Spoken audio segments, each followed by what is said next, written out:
Ishit me rak se nuk e gjeja dhe tetovën në Pekin. Ja ku e gjetha Kadirin. Si përshëndet? Ni hao. Ni hao. Ni hao, qinga i dhe Blendi.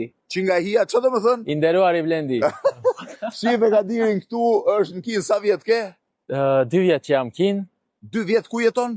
Jam në Kunming, bazuar atje. Sa largë është nga Pekini? Është afër, diku 2400 kilometra. Sensi kilometrave distancës në Kinë ka humbur, po e dini gjë më të bukur. Kadiri po hap restorant tipik shqiptar në Yunan apo jo? Po, në provincën e Yunanit.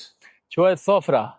Nuk kishte diçka më identike se sa Sofra jon. Po ç'ne dhe nga Tetova të hapësh restorant shqiptar në Yunan, 2500 kilometra nga Pekini. Po Blendi nuk është ne shqiptarët kado që të shkojmë e lëm një shenjë të mirë. Edhe kjo ishte një mënyrë imja përveç biznesit që e baj në Kinë për eksport, të lë një shenjë kinezëve. Arsyeja kryesore ishte që kinezët ta njohin më shumë kulturën shqiptare. Po e han ushimin shqiptar kinezët? E han dhe u pëlqen shumë. Veçanërisht i pëlqen muzika. Muzika, po muzikë, do bësh atje muzikë shqiptare? Po kemi një qifteli, po edhe atë shumë s'mund të vi qiftelis. S'ka ku që pije qiftelis me Kadirin nga Pekini. Të fala gjithve. Zajgjen.